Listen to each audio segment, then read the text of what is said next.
Pues cuando yo descubrí que me tocaba predicar después de un viaje, ¿verdad? Pues yo dije, pues el que no predique, ¿se acuerdan? Qué bueno que se acordaron. Y de momento dije, no, pero es que eso no. Y el Señor me dijo que sí, y la verdad es que Dios no se equivoca. Porque todo lo que está pasando en nuestro país, nosotros lo tenemos que aplicar de alguna manera u otra a nuestras vidas privadas. O sea, a usted como persona, ¿verdad? Porque cualquiera puede fallar, cualquiera puede caer, cualquiera puede hacer lo indebido, aun cuando estemos en los caminos del Señor. Porque la función del diablo es andar detrás de ti y de mí, para que tú y yo nos desviemos, ¿verdad? O yo no sé si usted le ha pasado los que guían. ¿Cuántos guían aquí? Casi todo el mundo, ¿verdad que sí? Cuando usted va guiando, a mí me pasó una vez, y yo miré para el lado, y cuando miré para el frente ya había chocado el del frente. Así de simple. Pues así de simple también es la vida, ¿verdad? Cuando no estamos con nuestra vista puesta todo el tiempo en el Señor, o cuando de momento simplemente hacemos una mirada hacia la izquierda o hacia la derecha, y cuando miramos para el frente ya estamos mal. Así que yo voy a compartir con ustedes el sermón que estaba preparado para 2 domingos atrás, pero que no era para 2 domingos atrás, sino que es para este domingo, y que yo titulé Espabilate, bien puertorriqueño, espabilate. Y me permite una palabra de oración y comenzamos. Dios, nos ponemos en tus manos para traer la palabra de esta mañana, esperando que esta palabra sea efectiva a nosotros en el día de hoy. Para que podamos, Señor, a la luz de todos los acontecimientos, ponderar las cosas que nos tienen que ser importantes a nosotros en la vida, y más en nuestra vida como creyentes. Y que hagamos ajustes, Señor, para que nuestra vida sea una vida agradable a ti. Gracias, Señor, yo me pongo en tus manos, reconociendo que a ti y solamente tú mereces la gloria y la honra, y a ti te la damos. Y úsame para tu gloria, Señor, y que el pueblo esté atento a lo que en esta mañana tú quieres decirle, en el nombre de Jesús. Amén. Y yo le voy a invitar a que busquen 2 de Samuel, un pasaje bien conocido. 2 de Samuel, capítulo 11, versos del 1 al 6. 2 de Samuel, capítulo 11 y versos del 1 al 6, y dice la palabra del Señor así. Aconteció al año siguiente, en el tiempo que salen los reyes a la guerra, que David envió a Joab junto a sus siervos y a todo Israel, y ellos derrotaron a los amonitas y sitiaron a Rabá, mientras David se quedó en Jerusalén. Un día, al caer la tarde, se levantó David de su lecho y se paseaba sobre el terrado de la casa real, cuando vio desde el terrado a una mujer que se estaba bañando, la cual era muy hermosa. Envió David a preguntar por aquella mujer, y le dijeron: aquella es Betsabé, hija de Eliam, mujer de Urías el Eteo. Y envió David mensajeros que la trajeran, y la tomó. Cuando llegó, él durmió con ella. Perdón, que se me trabó algo acá. Y la tomó, y cuando llegó, él durmió con ella. Luego ella se purificó de su inmundicia y regresó a su casa. La mujer concibió y mandó a decir a David: estoy encinta. Era hasta el 5 nada más. Estoy encinta. Y eso es un pasaje que todos conocemos. Y yo no sé si usted sabe lo que quiere decir espabilarse. El diccionario lo define como sacudirse el sueño o la pereza. Así que en esta mañana el llamado es a que usted se sacuda. Se sacuda de cosas que lo pueden llevar a otras que no le van a resultar bien. Este sermón me lo dio el Señor hace 2 semanas atrás, pero me lo dio de jueves para viernes en la madrugada. Yo me acosté pensando que iba a predicar, al otro día ya iba a ser viernes, y yo no tenía que iba a predicar, y disponía de ese día para poder hacer el sermón. me acosté con eso en mi cabeza, que voy a predicar, de qué voy a predicar, que es el rompecabezas de todos los pastores, ¿sabes? Y más cuando predicamos, porque si de los cuatro domingos, 3 yo traigo invitados, pues yo no tengo mucho problema, ¿verdad? Por aquí es AGB. Así que ciertamente saber de que uno va a predicar y que uno esté en la voluntad de Dios con lo que va a traer no es tan fácil. Y a las 4 de la mañana yo desperté y lo que había en mi mente era David y Betsabé. Y yo decía, ¿qué rayo David? ¿Sabes? Yo no me acosté pensando en David, yo me acosté pensando en que voy a predicar. Así que eso se me quedó en la cabeza y obviamente cuando me levanté fui a la palabra y de ahí el sermón de hoy, que era 2 semanas atrás. Así que hoy vamos a hablar de David, un poquito nada más. Y yo quisiera darle algunos datos de David previo a este pasaje para que usted se ubique, ¿verdad? Y sepa dónde estamos parados con relación a David. Que estos datos anteceden a este capítulo. A esta altura David tenía, dicen los que saben, algunos 50 años. Y ya era rey de Israel. ¿Okay? Ya estaba en el trono hacía como algunos 20 años. Y ya había escrito más de un salmo a esta época de su vida. Era un líder respetado por su pueblo. Era un hombre de honor y de compasión. Y un ejemplo de esa compasión es el pasaje anterior, en el capítulo anterior, de Mefiboset, ¿se acuerda? Hermano de Jonatán, que él lo manda a buscar no para matarlo. Recuerden que mataron a toda la estirpe de Saúl. Él era nieto de Saúl.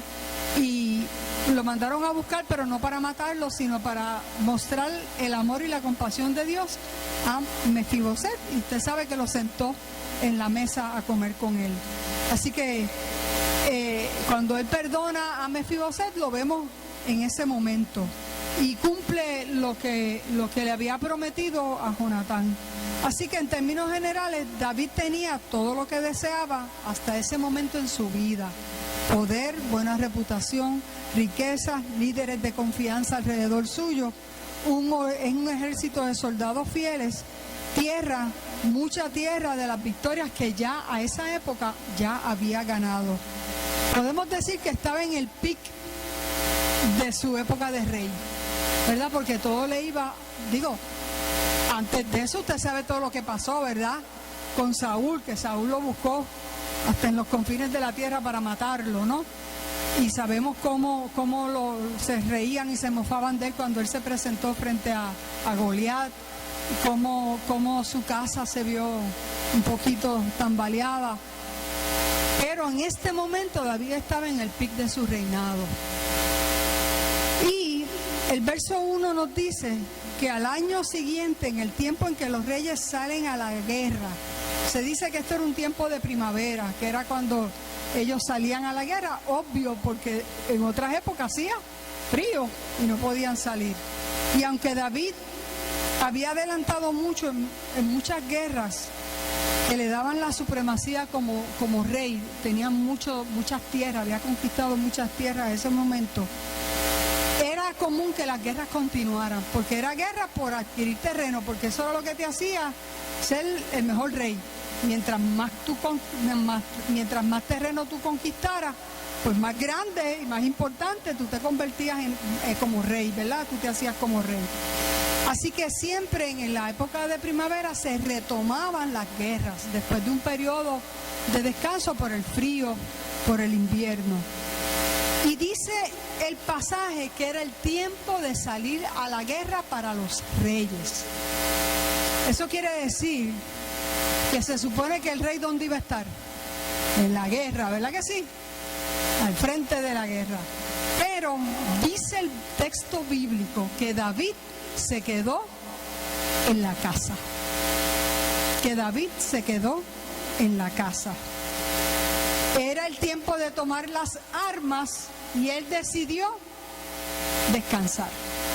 Y él decidió tener un tiempo de ocio, de reposo, y que el ejército dirigido por Joás, que era su mejor guerrero, hiciera y llevara a cabo las guerras, ¿verdad? Porque era para seguir conquistando tierras, eran para eso. Así que Joab se fue a la batalla en la guerra contra los amonitas. Y mis queridos hermanos, David tomó la peor decisión de su vida, que no fue acostarse con Betsabé, fue quedarse en la casa. Mire qué bobería,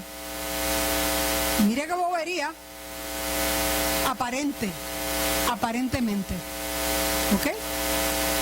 Fue una decisión fatal. Y hago una pausa aquí, porque así como David tomó una decisión fatal, tú y yo también las tomamos en nuestra vida. Porque obviamente yo no puedo contarle nada más la historia de David, yo tengo que traerla y atarla a nuestro diario vivir, a ti y a mí. Pues recuerde que esto también es para mí. En momentos en que nosotros debemos estar inmersos en una batalla espiritual, ¿que cuándo es? Todo el tiempo. ¿Por qué? Porque el enemigo anda como león rugiente buscando a quien devorar, aunque parezca trillado, es realidad. Cuando más tranquilo usted está, viene el azote del enemigo. Así que todo el tiempo nosotros tenemos que estar inmersos en la batalla espiritual, tomados de la mano de nuestro Señor, para así poder lograr la victoria en medio de nuestras batallas. Pero hay momentos donde decidimos quedarnos en casa.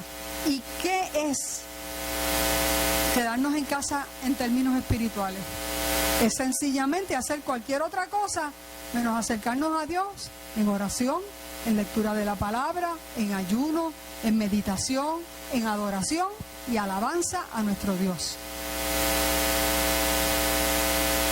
Aún yo le voy a decir esto con temor y temblor, y me aculpo también. Cuando nos vamos de vacaciones, no, yo estoy de vacaciones, cuando no cogemos vacaciones del Señor, gente, nosotros aún en nuestras vacaciones debiéramos sacar nuestros momentos para orar, para meditar en el Señor, para las cosas que vemos, ver la grandeza de Dios y reafirmar una vez más en nuestra vida quién es el Dios al que tú y yo le servimos. Cuando hay batallas es el momento de enfrentarlas con Dios, no con nuestras propias fuerzas o haciéndonos de la vista larga, porque nos van a pasar. Y para eso tú y yo tenemos que estar inmersos continuamente en la batalla y en comunión con nuestro Dios. Y no nos podemos quedar en nuestras casas descansando del Señor. Del Señor no se descansa. Yo no sé si usted me está entendiendo. Porque hay gente que ora más que cuando se le ponen las cosas difíciles.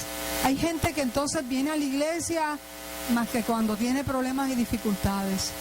Hay gente que coge la Biblia solamente cuando la tormenta arrecia. Y usted y yo tenemos que salir a la batalla todos los días de nuestra vida, agarrados de la mano de nuestro Señor.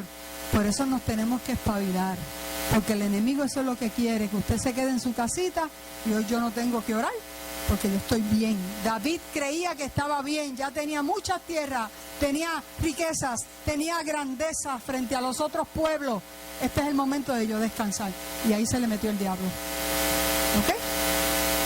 David no estaba actuando como rey, se le subió simplemente el poder a la cabeza. Y la historia que viene a continuación no contribuyó a que tú y yo nos tranquilicemos en esta hora, ¿sabes? Como los líderes cuando los líderes comienzan a contemplar su liderazgo en términos de estatus y categoría y no como obligaciones y tareas a realizar, es más probable que empiecen a fracasar y acaben de dejar de ser líderes auténticos de Jesucristo, embajadores auténticos de Jesucristo. Y yo voy más allá. Cuando hablamos de líderes, pensamos en los líderes aquí de presidentes de ministerio. Tú eres un líder de la iglesia. Si no tienes el título, estás en formación. Tú eres un líder de la iglesia. Aquí todos somos líderes del Señor y de la causa de Cristo en la faz de la tierra. Todos. Porque todos tenemos dones y talentos que el Espíritu ha dado. Todos. Y todos esos dones y talentos van a despertar en un momento dado. Una de las grandes cosas que yo descubrí en este viaje a Santo Domingo es de los que menos uno creía. Yo le vi todos los dones y talentos que el Señor les tiene. Porque se atrevieron, porque no estaban en altamesa, estaban en un sitio que nadie los conocía. Y yo vi las virtudes de los que ni le oímos la voz aquí en la iglesia, que es menos. Y voy a dar un solo ejemplo.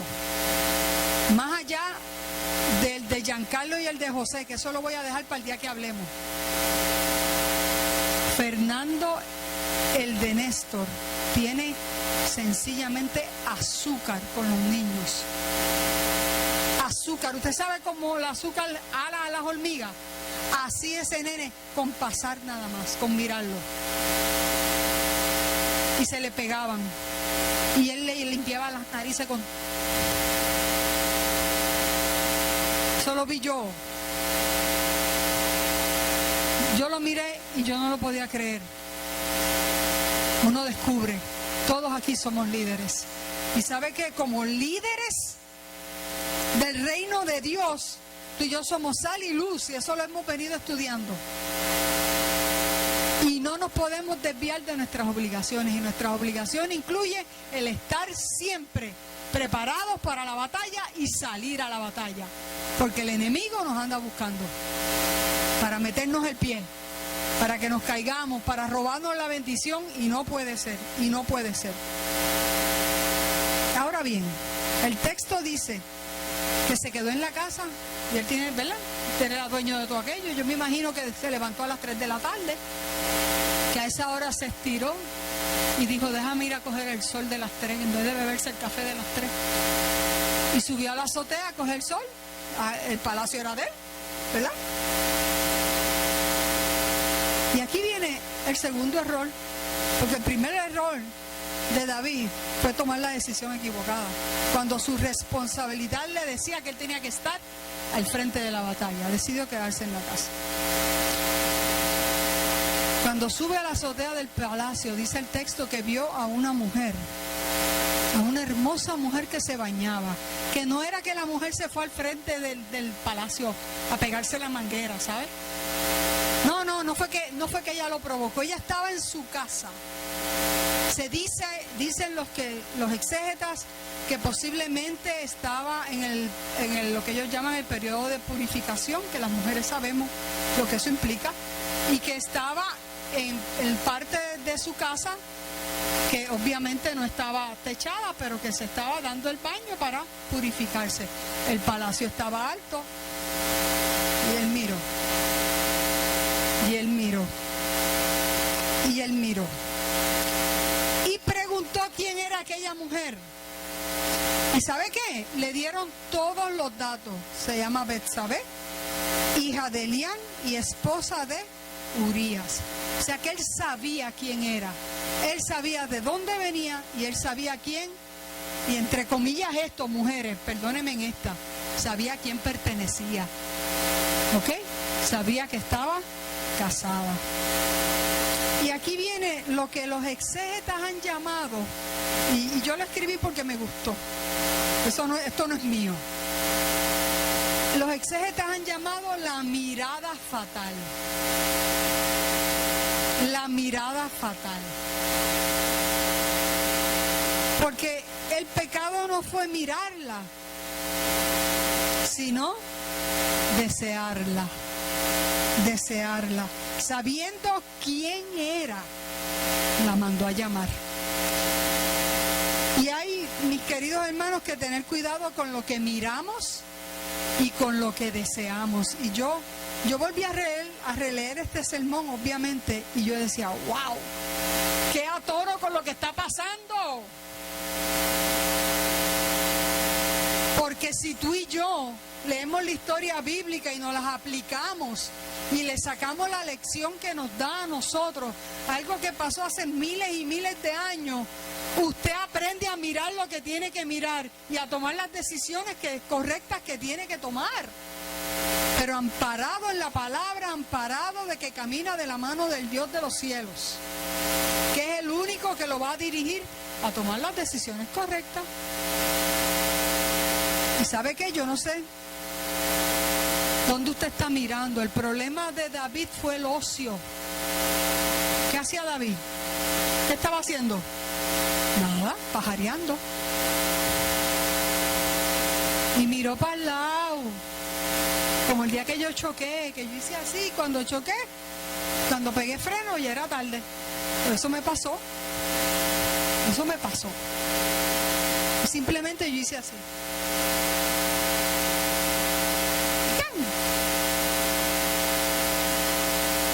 El ocio, la distracción, te llevan a tener y a producir una mirada fatal que te cuesta, que te puede costar hasta la salvación, mi querido hermano, mi querida hermana, que te puede costar, que pierdes. Porque el descanso a destiempo trae miradas erróneas, porque como no tienes nada que hacer, miras lo que tú quieras, como tú quieras y donde tú quieras, sin medir las consecuencias de esas decisiones. Porque ese tipo de miradas así fuera a destiempo te pueden sacar de la perspectiva correcta y no saber discernir entre lo que es bueno y no es bueno, entre lo que conviene y lo que no conviene. Pablo decía, todo me es lícito, pero no todo me conviene.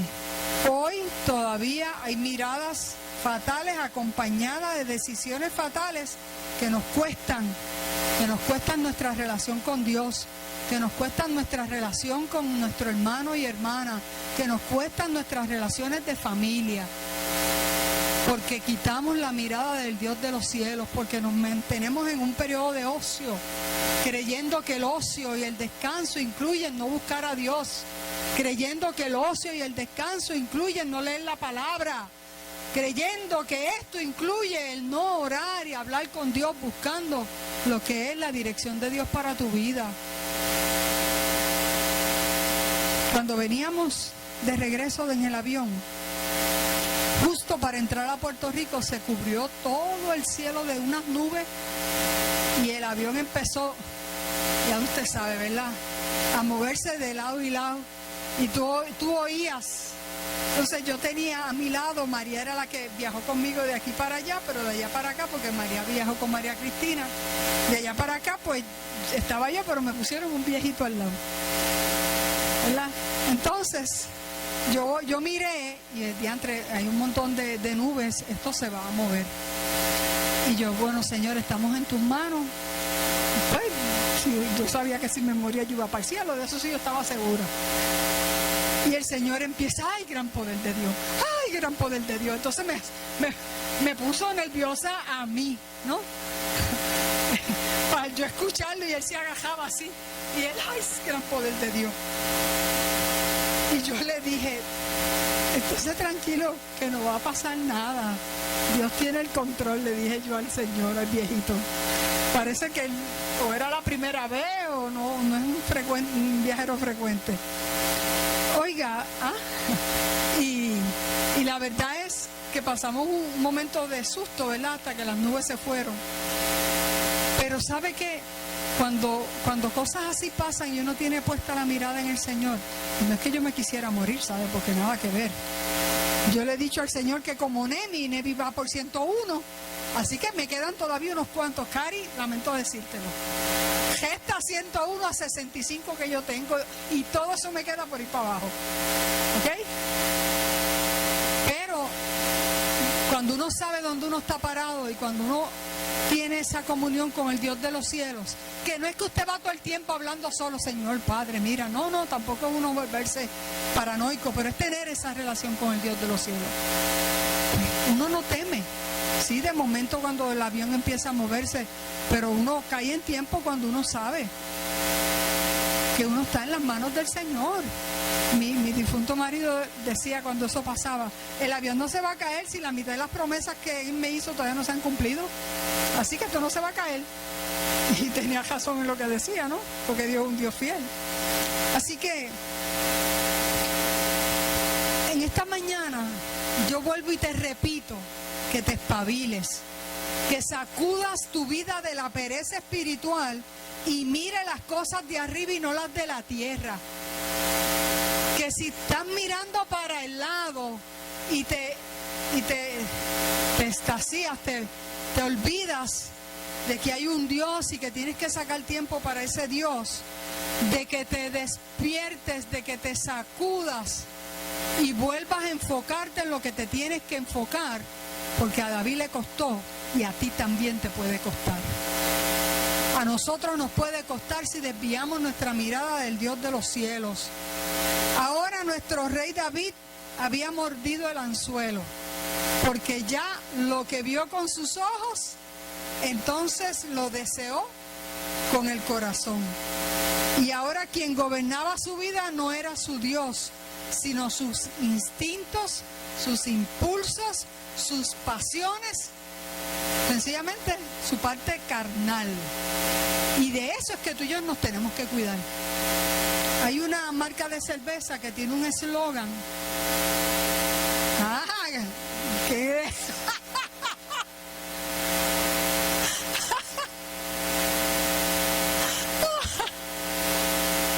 Te dice que el cuerpo te la pide. Mire, y hasta los cristianos.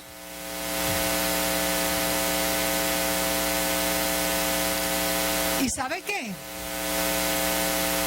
Nosotros condenamos el eslogan, ¿no?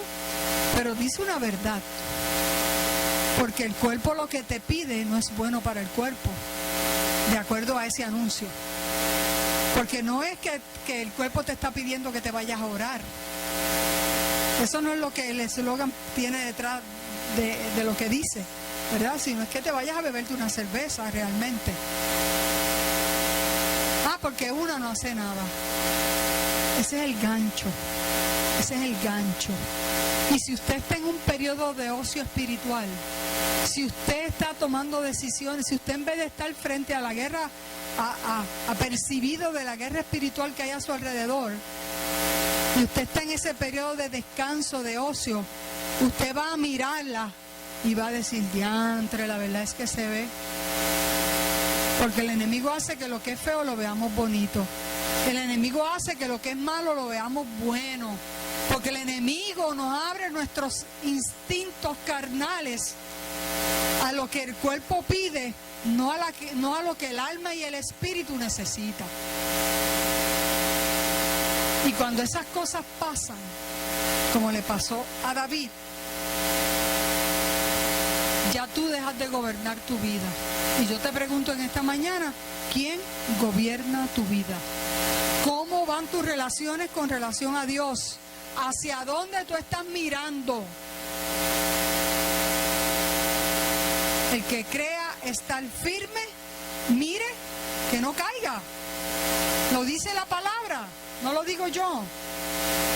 Usted no puede tantear. David tanteó a cuenta de que era el rey, y la mandó a buscar y la preñó de una. Esas no eran las intenciones del rey, yo tengo que entender. Y David terminó acostándose con un interés fatal, porque hay intereses que no son cónsonos con el reino de los cielos.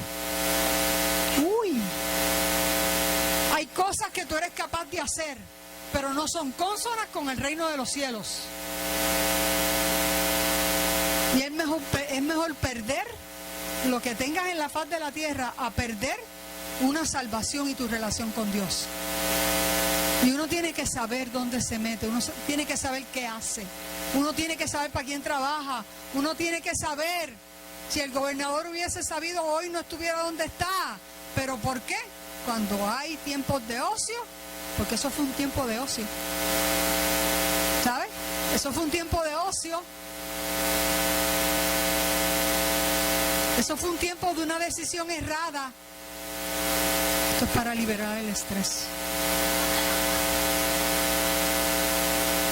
Oiga, así mismo nos pasa a nosotros, así de simple. ¿Me está escuchando? Así de simple. Así de simple. No, yo voy a hacer esto porque es que yo estoy tan estresada sin medir las consecuencias. Usted está estresada, busque los salmos, que yo le aseguro que le van a dar paz, que le van a dar aliento y esperanza. Porque miramos todo esto y lo condenamos y tomamos postura. Pero ¿y nosotros qué? ¿Y nosotros qué? Y si no nos espabilamos, vamos a estar tomando decisiones fatales. Vamos a estar mirando lo equivocado. Y vamos a estar haciendo el anhelo de la carne y no los planes que Dios tiene para ti y para mí.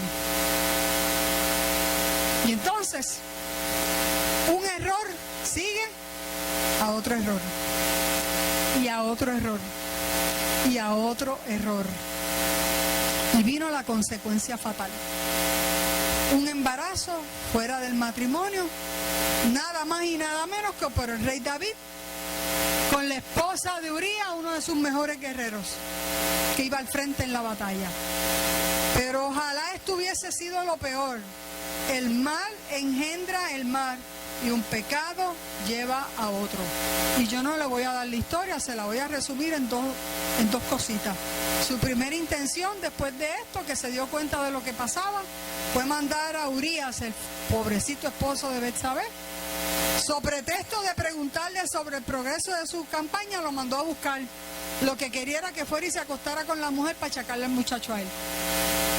Y Urías, como buen soldado, ¿dónde se quedó? En las puertas del palacio del rey, porque él se debía a su señor, porque era tiempo de guerra. ¡Oh! Urías resultó ser más inteligente que David. Y 2 veces lo intentó y no le resultó. Urías permaneció frente al palacio del rey, velando que nadie viniera a atacar. Porque cuando tú sabes cómo tú tienes que estar y cuáles son tus responsabilidades y cuáles son tus obligaciones como creyente, como hijo e hija de Dios, no hay nadie que te mueva de ahí. Nadie. Y como Urías no se fue, vino el segundo intento de David para encubrir su pecado, que involucraba el embriagar a Urías creyendo que con ello se debilitaría la resolución de permanecer allí. Y volvió Urías y se negó a irse a su casa. Y el tercero y último intento de David fue una maniobra de desesperación. Y eso es peligroso. Era el plan para que Urías muriera en plena batalla. Porque así, ¿quién era el culpable? La batalla, la guerra. ¿Ok? Así que el eteo Urías llevó en una carta su propia sentencia sin saberlo, a donde Joab, que ordenaba a Joab, el rey David, que pusiera a Urías al ataque más concentrado del enemigo para que fuera herido y muriera. Y todos sabemos que fue muerto. Y si usted sigue leyendo la historia de David, usted va a descubrir lo que esto le costó a nivel de su casa y de los planes de Dios para con él. Le costó que usted no tiene idea. Porque cuando nosotros nos desviamos de lo que son los planes de Dios, nos cuesta. Por eso tú y yo tenemos que estar constantemente conectados con el Dios de los cielos, preguntándole al Señor: ¿esto es tuyo, Señor? Yo voy a entrar en este negocio, ¿esto será tuyo, Señor? Háblame, dime, muéstrame. ¿Usted se cree que Dios no habla? Está equivocado. Dios habla. Dios habla. Otra cosa es que usted quiere escuchar, pero Dios habla. Señor, este es el hombre, la mujer con la que me tengo que casar. Señor, ¿será correcto que yo me involucre en este movimiento? Ore a Dios. Ore a Dios. No deje de hacer su obligación y responsabilidad como cristiano, de orar, de buscar el rostro de Dios, de adorar, porque Dios habla. Dios habla. ¿Y sabe qué? Nos habla lo que necesitamos escuchar. No nos habla nunca de más. Nos habla lo que necesitamos escuchar. Y en el momento en que lo tenemos que escuchar. Porque Él nunca llega tarde a nuestra vida. ¿Sabe? David, la experiencia después de esto fue de tal magnitud que a raíz de esto escribió el famoso Salmo 51, que todos sabemos, que a mí personalmente me gusta mucho, porque habla de la humanidad que todos tenemos dentro. Habla de cómo nos vamos a sentir si le fallamos a Dios. Y dice: ten piedad de mí, Dios, conforme a tu misericordia. Conforme a la multitud de tus piedades, borra mis rebeliones. Lávame más y más de mi maldad y límpiame de mi pecado, porque yo reconozco mis rebeliones y mi pecado está siempre delante de mí. Contra ti solo he pecado. He hecho lo malo delante de tus ojos, para que seas reconocido justo en tu palabra y tenido por puro en tu juicio. En maldad he sido formado y en pecado me concibió mi madre. Tú amas la verdad en lo íntimo y en lo secreto me has hecho comprender sabiduría. Purifícame con hisopo y seré limpio. Lávame y seré más blanco que la nieve. Hazme oír el gozo y la alegría. Hazme oír gozo y alegría y se recrearán los huesos que has abatido. Esconde tu rostro de mis pecados y borra todas mis rebeliones, mis maldades. Cree en mí, Dios, un corazón limpio y renueva un espíritu recto dentro de mí. No me eches de delante de ti y no quites de mí tu Santo Espíritu. Devuélveme el gozo de tu salvación y espíritu noble me sustente. Entonces enseñaré a los transgresores tus caminos y los pecadores se convertirán a ti. Líbrame de homicidios, oh Dios, Dios de mi salvación. Cantará mi lengua tu justicia. Señor, abre mis labios y publicará mi boca tu alabanza. Porque no quieres sacrificios que yo lo daría, no quieres holocausto. Los sacrificios de Dios son el espíritu quebrantado, el corazón contrito y humillado, no desprecias tú, oh Dios. Haz bien con tu benevolencia a Sión, edifica los muros de Jerusalén. Entonces te agradarán los sacrificios de justicia, el holocausto u ofrenda del todo quemada. Entonces se ofrecerán becerros sobre tu altar. Qué difícil es acallar el alma después del pecado. Qué difícil es encontrar el perdón de Dios después de haber pecado.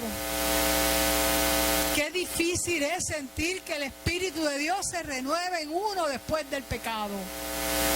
Y si usted no lo cree, lo único que tiene que hacer es leer ese salmo, si es que no ha pasado por la experiencia. Porque ni uno mismo se perdona. Uno piensa a veces que Dios no perdona. Y gloria a Dios que no, Dios no es como tú y como yo. Que Dios es un Dios de oportunidades. Que Dios es un Dios de amor y de misericordia. Y por eso hoy yo te hago un llamado y te exhorto a no juzgar al rey David. A no juzgarlo. A no jugar a ser el rey David. A no creerte que tú sabes hasta dónde tú puedes llegar. A no creerte que te puedes tomar tiempos de ocio porque ahí tú no vas a caer. A no tantear, a dejar la oración y la búsqueda de Dios porque tú estás fuerte en la fe. No juegues a ser el rey David, porque David se escocotó y también tú te vas a escocotar. No tantees con el pecado creyendo que no vas a caer en él. A no tomar decisiones por los sentidos. A mirar a Cristo en vez de lo que el mundo te ofrece. A no mostrar interés en las cosas que son de la carne, porque todo te traerá consecuencias fatales a tu vida espiritual y personal. Hoy es mañana de espabilarse. Y yo tengo que decir esto con temor y temblor.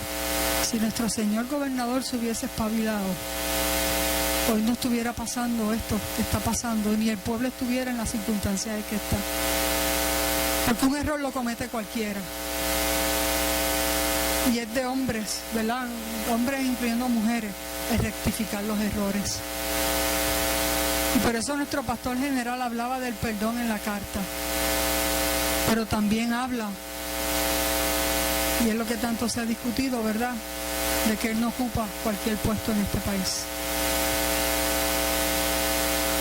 Yo tengo que decirle que usted tampoco ocupa cualquier lugar en el reino de los cielos. Yo tengo que decirle que usted no ocupa cualquier sitio en esta iglesia. Y se lo digo con temor y temblor. Porque si usted piensa que usted es uno más, usted no se está valorando, usted ni está valorando lo que Dios ha puesto en usted. Y eso le da pie a jugar, a tantear, a creer que usted puede, porque usted sabe la Biblia, sabe 2 o 3 versículos, puede reprender al diablo. Jesús reprendió al diablo y el diablo siguió tanteando a Jesús. Hello.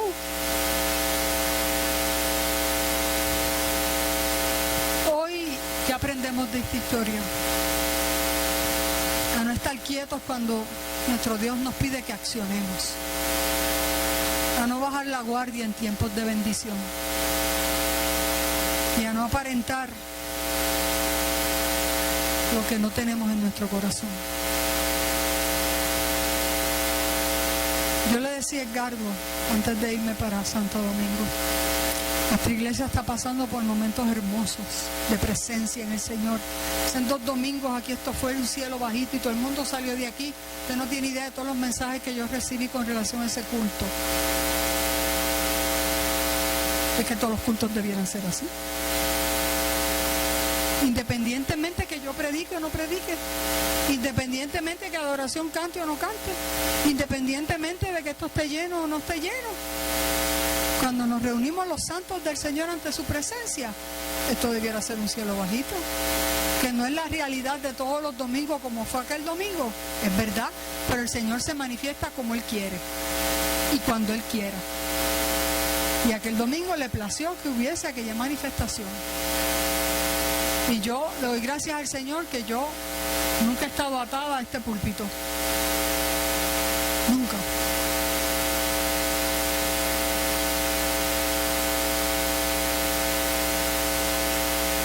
Pero estamos pasando por momentos hermosos.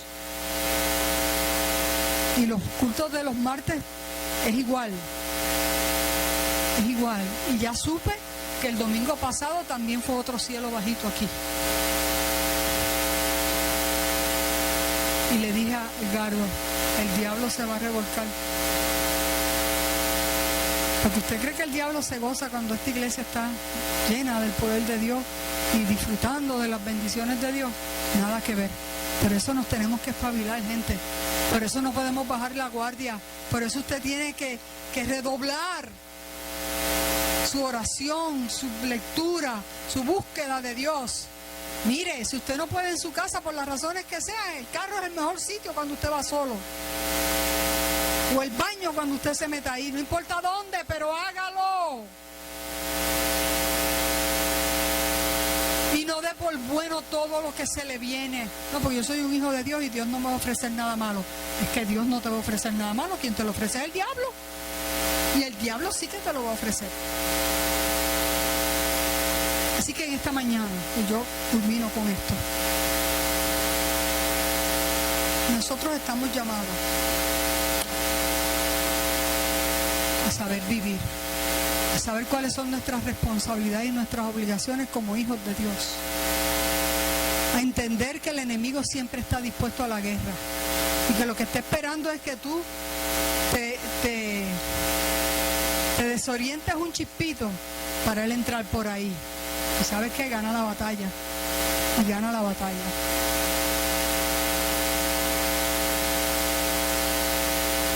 Dios no quiere eso para ti.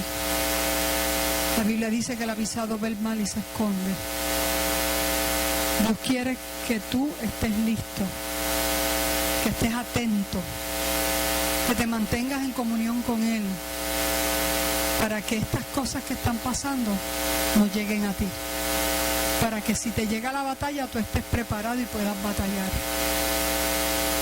Como iglesia, y esto lo voy a decir con mucho respeto, como iglesia, este es el momento de la iglesia, y lo hablábamos Ingrid y yo ayer con Joa, este es el momento de la iglesia, decirle a este país lo que está mal. Pero ¿cómo tú le puedes decir que está mal cuando tú también estás mal? Cuando tú no das el ejemplo ni el testimonio de quién vive en ti. Y sorry, porque yo sé que aquí hay mucha gente que hace lo que yo voy a decir ahora. Lo dije en la clase de los matrimonios, lo voy a decir aquí ahora. No lo iba a decir, pero lo voy a decir. Aunque me cueste. Pero yo no puedo tapar el cielo con la mano. Lo que es malo es malo. ¿Es o no es? Lo que es malo, ¿sí o no? Lo que condenamos se condena y siempre va a estar condenado de acuerdo a la palabra. ¿Es o no es? Pero nosotros somos un pueblo que mira la vida equivocadamente y mira la ética y la justicia de una manera equivocada. Porque nosotros estamos condenando a nuestro gobernador. Y yo no estoy, bueno, déjame ponerlo así, yo estoy a favor de lo que el pastor general escribió en su carta, en mi carácter personal. Eso no quiere decir que usted esté de acuerdo conmigo o no. Y estoy de acuerdo con lo que la generalidad del pueblo está pidiendo. Pero ¿qué diferencia existe entre nuestro señor gobernador y Bad Bunny o Residente? ¿Qué diferencia hay? Pero a ellos los aplaudimos y les seguimos. Entonces tú tienes que ser de una sola pieza. Tú tienes que ser de una sola pieza. Porque si no, tú vas a ser de los que vas a coger y vas a mirar para el lado. Y en un momento dado vas a decir, esto no es malo. Si con una sola cosa yo condeno a uno, con esa misma cosa yo condeno a todo el mundo. La Biblia habla de lo que son las palabras soeces. La Biblia habla de lo que son actos de lascivia,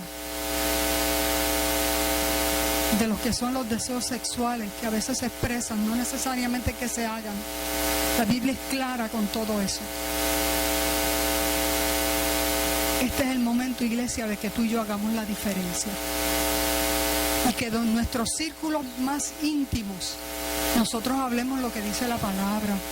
Y nosotros digamos, no, esto es malo aquí, es malo allá y más allá. Y ahí tenemos que perdonar. Y tengo que amar a mi enemigo con amor. Pero cada cual es responsable de sus decisiones. David tuvo que enfrentar sus decisiones. Y tú y yo también tenemos que enfrentar nuestras decisiones.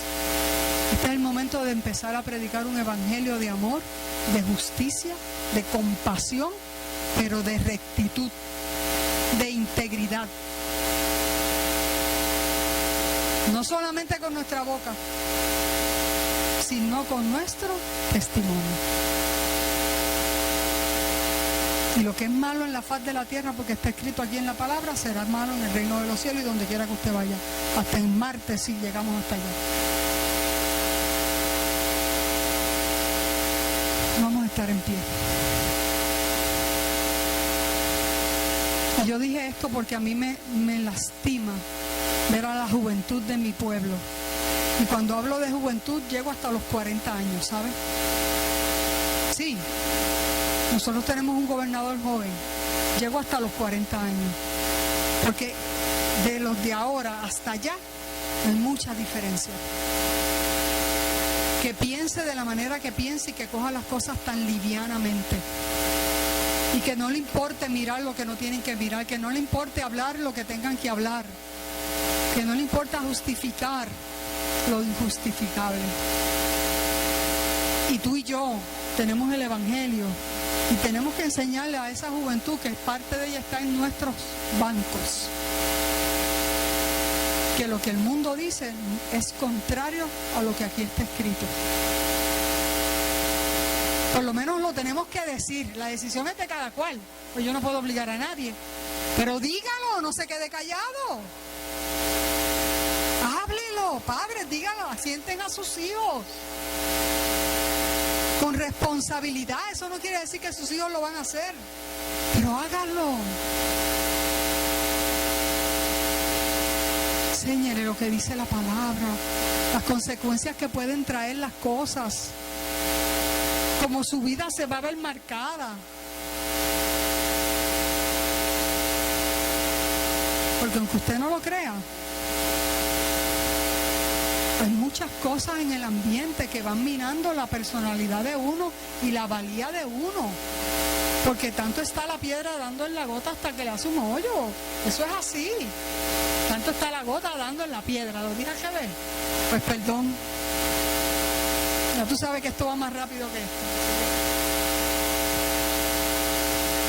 Y a mí me preocupa. A mí me preocupa. A mí me preocupan nuestros jóvenes. A mí me preocupan los jóvenes de la iglesia. Que están inmersos en toda esta vorágine.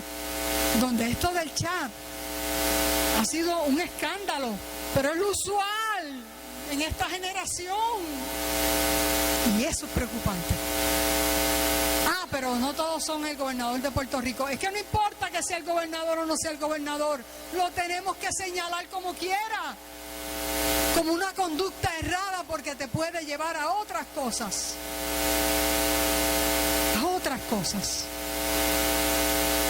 Y a lo mejor a uno de mis jóvenes nadie le va a formar un piquete en la casa. Ni nadie le va a decirle desherédalo. Pero las consecuencias que le pueden llegar son fatales.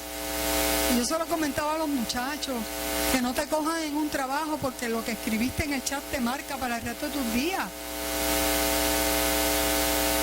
Esa es la realidad de hoy, ¿sabe? Esa es la realidad de hoy. Jóvenes, escuchen. Porque si usted se cree que lo borró, porque usted cree que le pidieron los teléfonos a la gente. Wow. Hay maneras.